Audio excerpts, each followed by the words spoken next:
코로나19 신규 환자가 1,490명으로 두 달째 네 자릿수 확진을 이어갔습니다.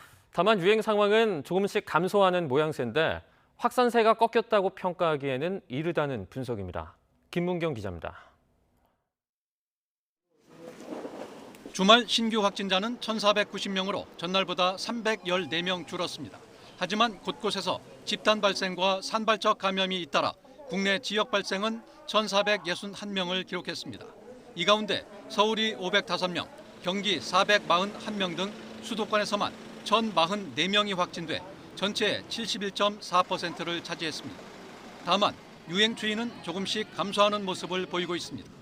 토요일 발생 기준 확진자는 지난달 8일 이후 가장 낮은 수치이며 주간 일평균 확진자 수도 줄고 있습니다.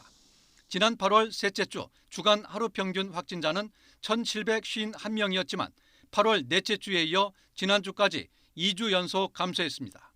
앞으로 감염 추이를 예상할 수 있는 감염 재생산 지수도 2주 연속 1 이하를 기록했습니다. 감염 재생산 지수는 0.98로 1보다는 작으나 그 편차가 크지 않아 유행 규모가 유지되는 수준으로 판단됩니다. 하지만 감염 경로를 알 수 없는 신규 환자가 36%로 4차 대유행 이후 가장 높은 수치를 기록했습니다. 네 자릿수 확진이 두 달 동안 지속되면서 역학조사가 한계에 부딪힌 것으로 보입니다.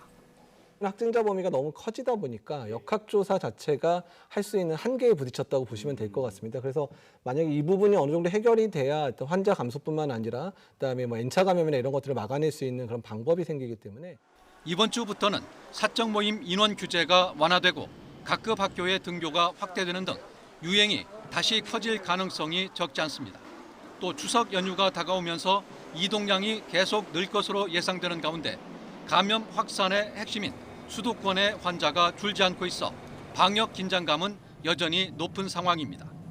YTN 김문경입니다.